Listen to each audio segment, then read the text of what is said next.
Rwanda's culinary landscape is transforming, blending tradition with innovation to redefine food culture. With local ingredients and modern techniques, people are reshaping dining. But what's driving this shift, and how does it impact the economy? Welcome to Doing Business in Rwanda. I'm your host, Sandrine Mutoniwase. Join us as we explore the creative forces behind Rwanda's evolving culinary industry.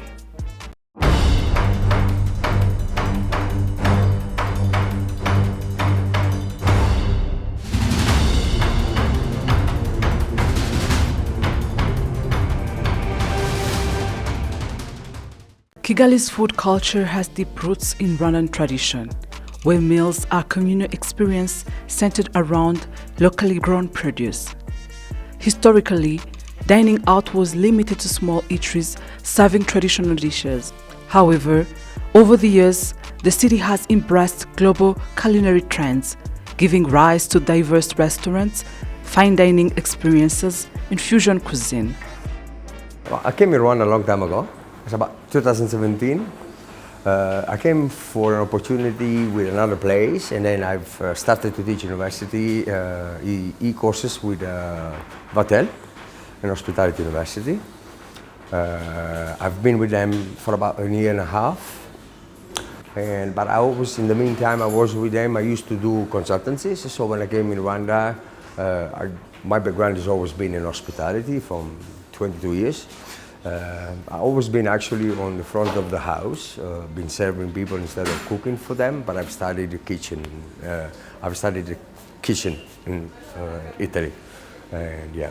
So I came to Rwanda, I was a consultant. I started to be a consultant and a lecturer in the University of Hospitality. I was doing things for other people, so helping them to open restaurants, to run restaurants, to set restaurants or hotels, whatever hospitality business they had. I've been working for like about almost 6 years for other people, and then I decided to go to do pasta e basta. Pasta e basta comes already from my ideas back in Australia. I had a food truck called Pasta e Basta, traveling through Australia. So I wanted to bring the same idea in Rwanda. As food trucks are not allowed, I had to switch in a different mood, in a different model, my business.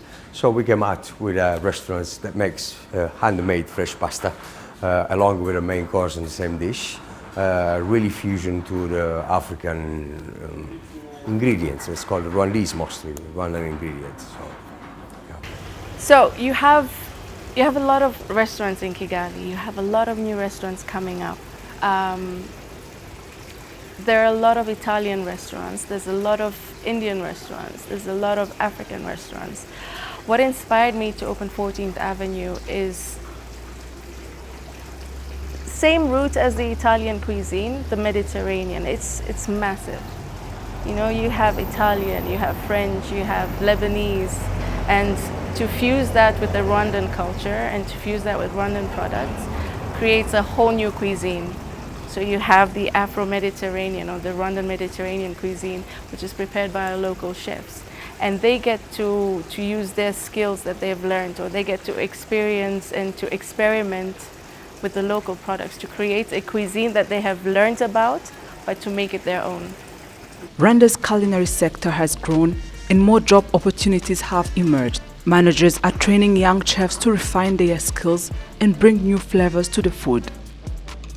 And for the opportunities available as the manager, we try to attract new talents, and the environment as it is growing on the best level in Rwanda in the hospitality industry. It is good that most of the Rwandans, if the educated one, the not educated one, we try to give them job opportunities. And those ones who are not trained, we try to give them trainings and collaborate with the schools so that they can get more skills so that they can compete in their jobs. For the special foods, we always combine Rwandans and international dishes.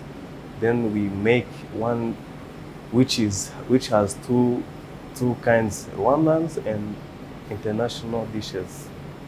So most people like to eat steak, beef steak, and this is the most dishes every single person needs to eat. The ingredients used for this kitchen most comes from Rwanda. There's have some chocolate ravioli, used like a truffle. The truffle is a ingredients comes from Italy. There's no the press can find some truffle comes from Italy. That have some another one can called have some pistachio mousse like our dessert. Have to there in the fridge. The ingredients you put that pistachio mousse. The ingredients comes from we import for another country. For the drinks, we offer Italian drinks. Like for the soft drinks, we have Italian sodas. I will show you them. And for the cocktails, we use our spirits, Italian spirits, amaretto, limoncello. That's what we use. Some is sweet, other one is sour. So people here love limoncello cocktail. So here we do the cocktails, depends on the occasion. Maybe, for example, on the Valentine's Day, we do the Valentine's cocktails. Depends on the day, depends on the people, it depends on the environment. Rwanda's environment has a major role to play in the creation of recipes adopted by restaurants. There is so much agriculture here. There's beautiful products, beautiful fruits, coffee, vegetables, you know. We're exporting it to the world. Why not use it locally as well? So what inspired me to open the restaurant is to offer that to the people who are visiting here. Not only to try the Rwanda product outside, but taste it from the land it's coming from and how it's prepared here.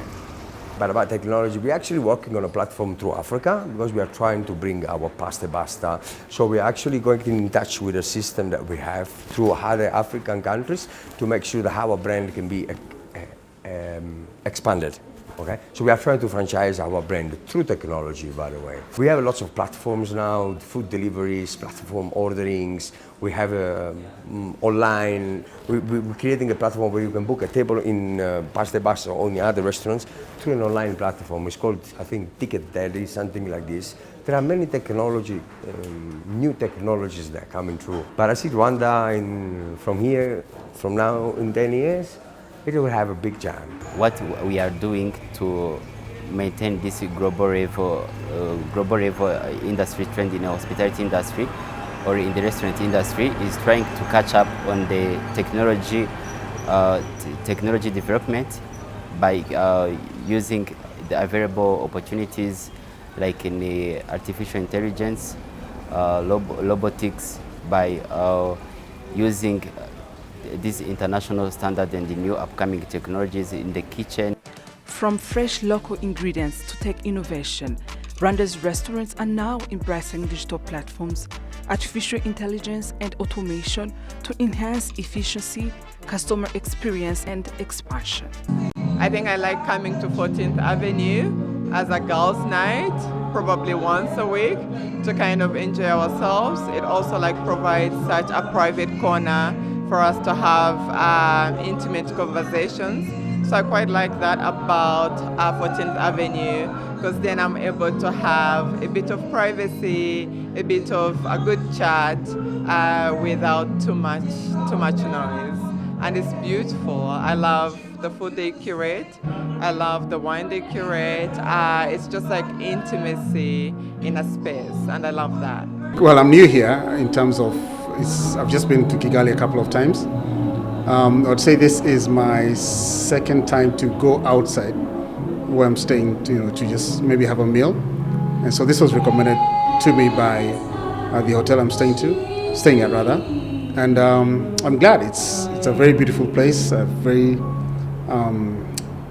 it's a chic looking restaurant. The food is fantastic. It was a good adventure. I'd say it just worked out very well. I've been here for about 3 months now, and I really enjoy the weather. It's a beautiful city, clean, safe, I think that's one of the most important things in life these days. We like the espresso martinis, and we also love the red wine. They recently introduced the cheese boats, and those have been great as well. And I think that's what we're sharing tonight, together with my friends. Yeah, quite like it. Of course, what you're eating, what you're maybe drinking, you think about that. But really, we buy service more than we buy food. So good food can never outdo good service. And I would say the service here is really nice. They're responsive, they're hospitable, they're kind. And that's what you buy. You'll come back. But the food was really good. I mean, I had a very nice meal actually. So I'll be back here actually. Well, I think I like the live music that's playing in the background, also the wine, the cigars that they have on offer, and then always the beautiful food that's available here. Well, I really like refreshing margarita, especially if they have some nice fresh fruit in it, lime, strawberry, passion fruit. It's one of my favorites. And then my favorite meal, because I'm African, I like to eat meat. The steak that they have here is really tender and flavorful, and the mashed potato really complements it. Running a restaurant is not easy, but it appears with determination and the right approach, these restaurant owners are turning challenges into valuable lessons. Well, with every opportunity comes a challenge, of course. Being landlocked, it's not easy to get fresh seafood, for example. I mean, you get beautiful lake fish, fresh as it can be. To get things like seafood, prawns, lobster, crab, that we want to use in the Mediterranean cuisine, it's not easy. It does come with a challenge. You need to import it, you need to have the permits to import it, it needs to go through FDA. It becomes a bit complicated at times, but once you get used to the system and once you get used to it, the world's your oyster. Challenges I found in Rwanda, on business-wise, not very much, to be honest to you. Whatever I did has been mostly a success. I've done many places. I've done La Villa in Yerusalema. I have worked with Inca Steakhouse in Rugando, Billy Bistro in Century Park, Amate Nobuchi in Gishushu. So I've done many projects with other people. We work together. As I said before, I used to consult. But when I was leaving the place, because my consultancy was finished or something was gone, I had nothing left in my hand. So then I started to think how to make things my own. And so I came out with this idea. And we've been here for 5 months. So far it's going okay. We choose to go step by step, not to do the big boom opening and then don't know where to go. We decided to go step by step. It's a beautiful city. It's growing every day. There is so much infrastructure. There's hunger to do better. Everyone wants to do better. Everyone wants to show off the city, and it's beaming, it's glooming. It's the perfect place to be. Thank you for joining us on this episode of Doing Business in Rwanda on Kigali's Fine Dining Experience. I'm Sandrine Umutoniwase. Stay tuned for more programs coming up on CNBC Africa.